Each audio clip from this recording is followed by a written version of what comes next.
네, 이번 시간에는 과학 1단원 복습하는 시간을 갖도록 하겠습니다. 1단원 과학자처럼 탐구해 볼까요? 자, 과학자들은 여러 가지 현상을 탐구할 때 어떤 활동을 할까요? 과학자처럼 탐구하려면 어떻게 해야 할까요? 에 대해서 우리가 학습을 했었습니다. 자, 첫 번째 학습 주제는 과학자처럼 관찰해 볼까요?였어요. 과학자는 여러 가지 감각을 사용하여 대상을 주의 깊게 관찰하면서 탐구를 시작합니다. 우리도 탄산수를 만들면서 과학자처럼 주의 깊게 관찰해 봅시다. 그래서 탐구 활동으로 탄산수가 만들어지는 과정을 관찰하게 하였습니다. 탄산수 만드는 과정을 알아볼까요? 투명 유리컵에 물을 3분의 2 정도 붓습니다.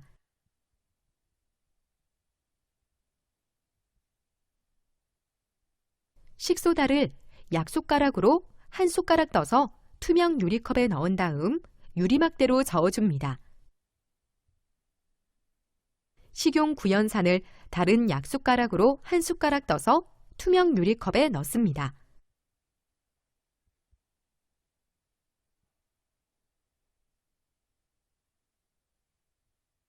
유리막대로 유리컵 속에 물을 저으면서 컵 속에서 나타나는 변화를 관찰합니다.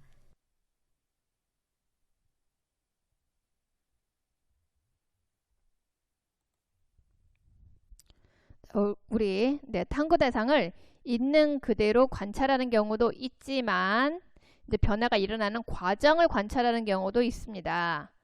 자, 이렇게 과정을 관찰할 때에는 변화가 일어나기 전, 그리고 변화가 일어나는 중, 변화가 일어난 후의 모습을 모두 관찰하고 비교를 해야 합니다. 우리가 변화가 일어나기 전은 그냥 아무 일이 없는 상태, 그 다음 변화가 일어나는 중,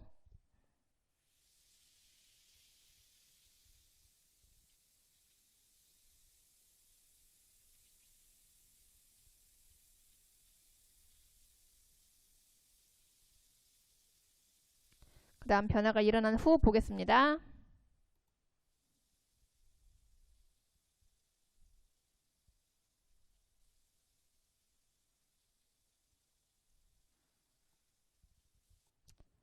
자, 우리 관찰할 때에는 5가지 감각기관을 이렇게 모두 다 사용할 수 있습니다.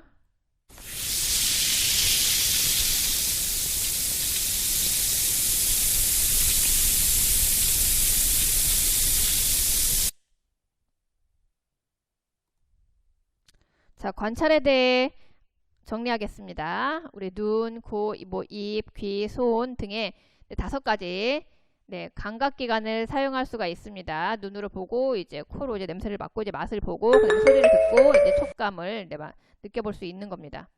감각기관으로 관찰하기 어려울 때에는 돋보기, 현미경, 청진기 등의 관찰 도구를 사용합니다. 그 다음 과학적인 관찰 방법. 변화가 일어나는 대상은 나타나는 변화를 주의 깊게 관찰해야 합니다. 자, 변화가 일어나기 전, 변화가 일어나는 중, 변화가 일어난 후의 상태를 관찰하고 비교합니다.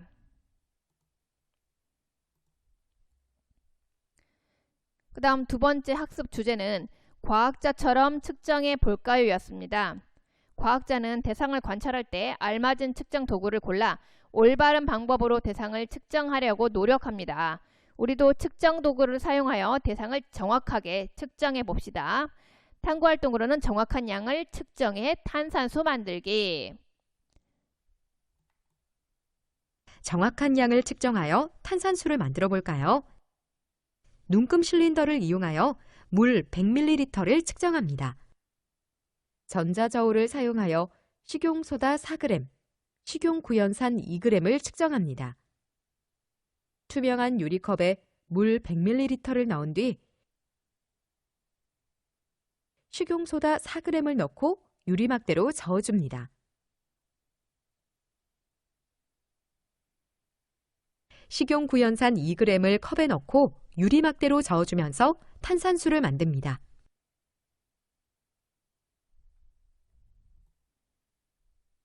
자, 우리 측정할 때에는 대상을 측정하기에 알맞은 도구를 선택하여 올바른 방법으로 사용해야 합니다.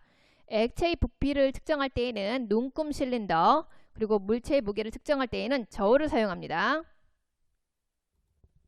눈금 실린더의 눈금을 읽는 방법을 알아봅시다. 액체의 부피를 측정할 때는 눈금 실린더를 사용합니다. 눈금 실린더는 평평한 곳에 놓고 액체가 흔들리지 않을 때까지 기다립니다.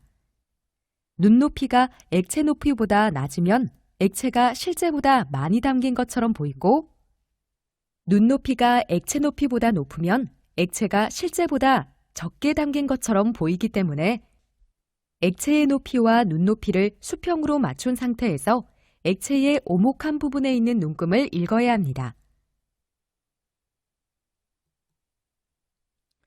네, 그 다음은 전자저울의 사용 방법. 전자저울 사용 방법을 알아봅시다. 전자저울을 평평한 곳에 올려놓고 수평대의 공기방울이 가운데 오도록 나사를 돌려 높이를 조절합니다. 전자저울의 전원을 켭니다. 전자저울의 0점이 맞지 않을 경우에는 0점 용기 단추를 눌러서 숫자가 나오는 화면을 0으로 표시되게 합니다. 측정하려는 물체를 올려놓습니다. 화면에 보이는 숫자가 더 이상 변하지 않으면 그 숫자를 읽습니다.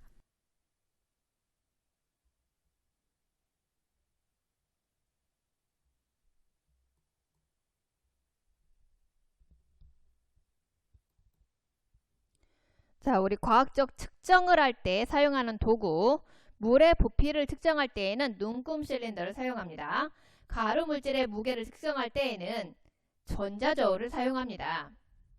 과학적 측정 방법, 이제 눈금 실린더의 올바른 사용법, 눈금 실린더를 평평한 곳에 놓고 눈금 실린더를 기울여서 이제 물이 벽면을 흐르도록 붓습니다. 물이 흔들리지 않을 때 물의 높이와 눈높이를 맞추어 읽습니다. 그리고 물의 가운데 오목한 부분을 읽습니다. 이번엔 전자저울의 올바른 사용법, 수평계로 전자저울의 공기방울이 원 안이 한가운데에 오도록 합니다. 그 다음 약포지를 올린 다음 0점 단추를 눌러 0점을 맞춥니다.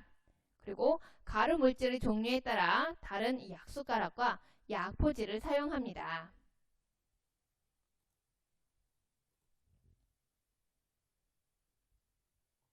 자, 그 다음 학습 주제는 과학자처럼 예상해 볼까요였습니다. 과학자는 이미 측정한 값에서 규칙을 찾아 측정하지 않은 값도 예상할 수가 있습니다. 우리도 측정한 값에서 규칙을 찾아 측정하지 않은 값을 예상해 봅시다 해서 탐구활동으로 탄산수 거품의 최고 높이 예상하기를 했었습니다. 탄산수 거품의 높이를 예상하는 실험을 해봅시다. 투명한 유리컵 3개에 각각 물을 100ml씩 붓습니다. 식용소다 4g을 각각의 유리컵에 넣고 유리막대로 저어줍니다. 식용 구연산을 첫 번째 유리컵에 1g,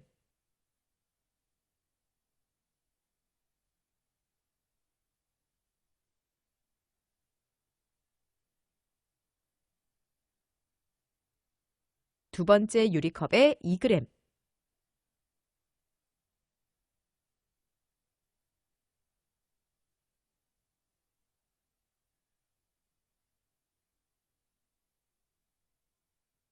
세 번째 유리컵에 3g을 각각 넣고 발생하는 탄산수 거품의 최고 높이를 유성펜으로 표시합니다.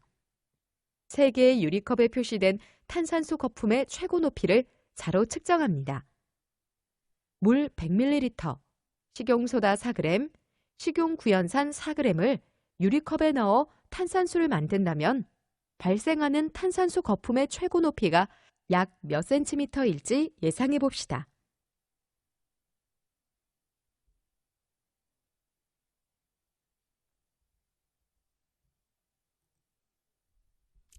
자, 우리 측정하지 않은 값을 정확하게 예상하려면 이미 측정한 값에서 규칙을 찾아야 해요. 측정한 값이 많을수록 규칙을 쉽게 찾아낼 수 있으며 측정하지 않은 값을 더 정확하게 예상할 수 있습니다. 자, 식용 구연산 1g 넣었을 때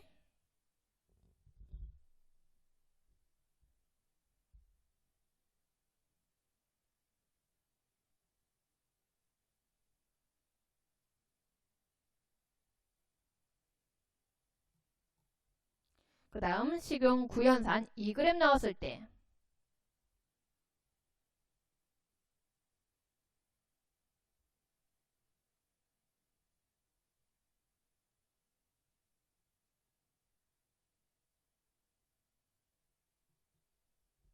그 다음 식용 구연산 3g 넣었을 때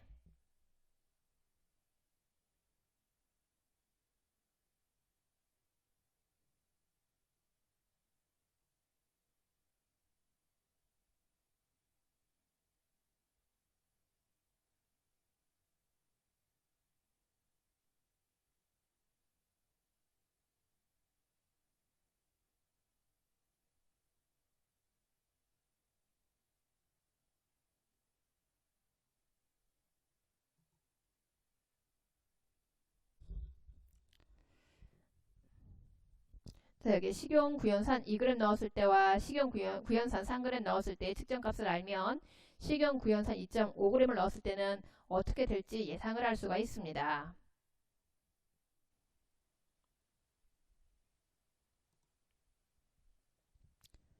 자, 규칙을 찾아 탄산수 거품의 최고 높이를 찾는 과정 볼게요. 식용 구연산의 양이 2g일 때는 거품의 최고 높이가 8cm. 식용 구연산의 양이 3g일 때는 거품의 최고 높이가 9cm. 식용 구연산의 양이 4g일 때는 거품의 최고 높이가 10cm가 나왔어요. 자, 식용 구연산의 양이 4g일 때는 10cm 정도의 탄산수 거품이 발생할 것이다. 왜냐하면 앞에서 그 식용 구연산의 양을 1g씩 늘릴 때마다 발생하는 탄산수 거품의 최고 높이가 1cm씩 높아졌기 때문에 이렇게 식용 구연산의 양이 4g일 때는 거품의 최고 높이가 10cm일 것이다 라고 예상을 할 수 있습니다. 과학적 예상 방법. 이미 측정한 값에서 규칙을 찾습니다. 측정한 값이 많을수록 규칙을 쉽게 찾고 정확하게 예상할 수 있습니다.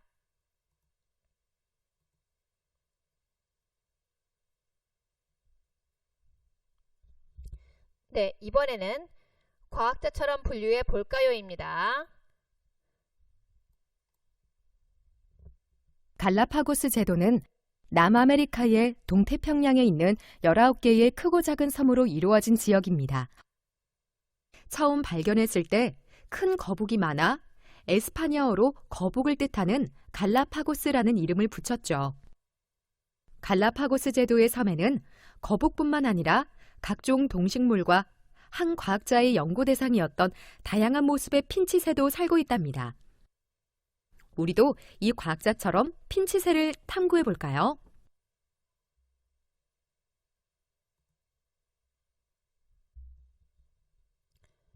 자, 우리 과학자는 탐구하는 과정에서 탐구 대상을 특징에 따라 분류를 하기도 합니다. 우리도 여러 종류의 핀치를 관찰하여 핀치를 분류해 봅시다 해서 여러분들이 여러 가지 종류의 핀치 카드를 가지고 이제 핀치를 분류했습니다. 분류할 때에는 탐구 대상의 공통점과 차이점을 바탕으로 기준을 세워 분류합니다.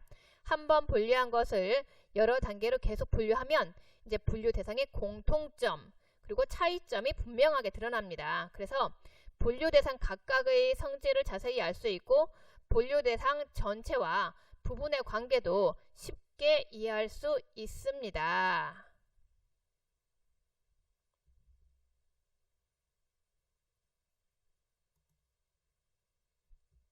과학적인 분류 방법 정리하면 공통점과 차이점을 바탕으로 분류 기준을 세우고 이제 누가 분류하더라도 그 분류 기준에 따라서는 이제 같은 분류 결과가 나오게 정해야 되겠습니다.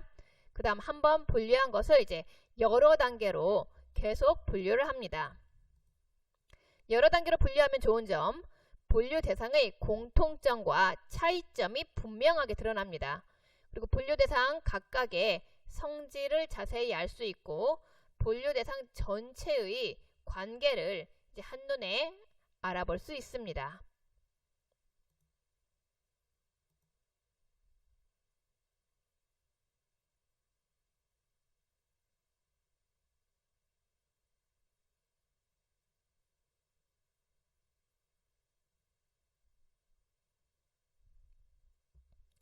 네, 이번엔 과학자처럼 추리해 볼까요? 였습니다. 탐구활동으로 핀치 부리 모양과 먹이의 관계 추리하기.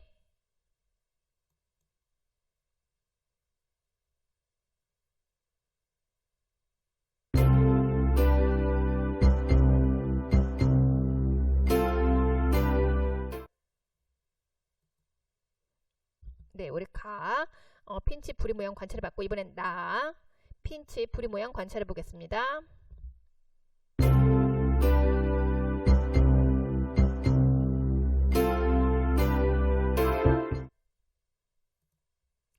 그 다음엔 핀치 부리 모양 관찰 해보겠습니다.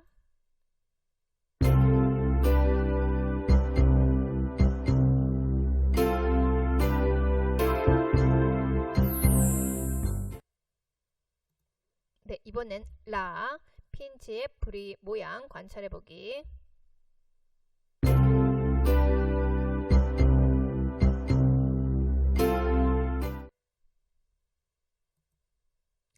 자, 우리가 지금 핀치 부리 모양 관찰을 했는데 어떤 부리를 가진 핀치가 나무 틈에 사는 벌레를 먹기에 알맞은지 추리를 해보고 그 까닭도 한번 이야기를 해볼 수가 있었습니다. 그 다음 어떤 부리를 가진 핀치가 여러가지 씨를 먹기에 또 알맞은지 추리를 해봤었습니다. 자, 추리할 때에는 대상을 다양하게 관찰하고 이를 바탕으로 하여 추리해야 합니다. 이때 관찰한 것을 내가 알고 있는 것 그리고 과거 경험과 관련지어 추리하면 더 과학적인 추리를 할 수가 있습니다. 과학적인 추리 방법. 탐구 대상을 다양하고 정확하게 관찰합니다. 먼저. 그 다음 관찰한 것을 자신이 알고 있는 것. 그리고 이제 경험과 관련지어 생각을 합니다. 추리한 것이 관찰 결과를 모두 이제 설명할 수 있어야 합니다.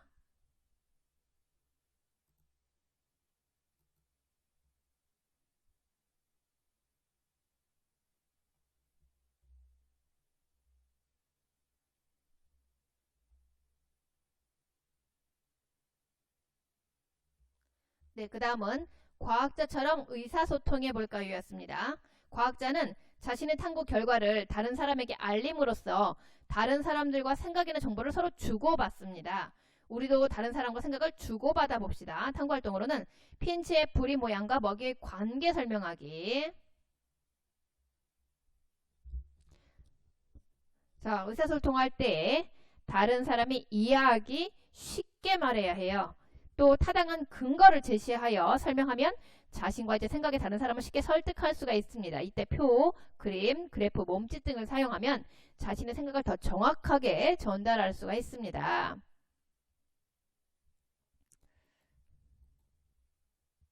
저는 오늘 핀치새를 관찰하여 알게 된 것을 이 자리에서 여러분에게 발표하려고 합니다. 저는 갈라파고스 섬에 여러 종류의 핀치새가 살고 있다는 것을 알게 되었습니다. 핀치새를 관찰하다 보니 부리 모양이 여러 가지라는 것을 깨달았죠. 서로 비슷한 모양의 부리를 가진 핀치새를 분류한 결과는 이와 같습니다. 부리 모양이 왜 이렇게 다양한 것일까요? 부리 모양에 따라 핀치새를 분류하고 핀치새의 모습을 관찰한 결과 각각의 핀치새가 다른 먹이를 먹는다는 것을 알게 되었습니다. 그래서 먹이에 따라 핀치새 부리 모양이 다양한 것이라고 추리하게 되었습니다.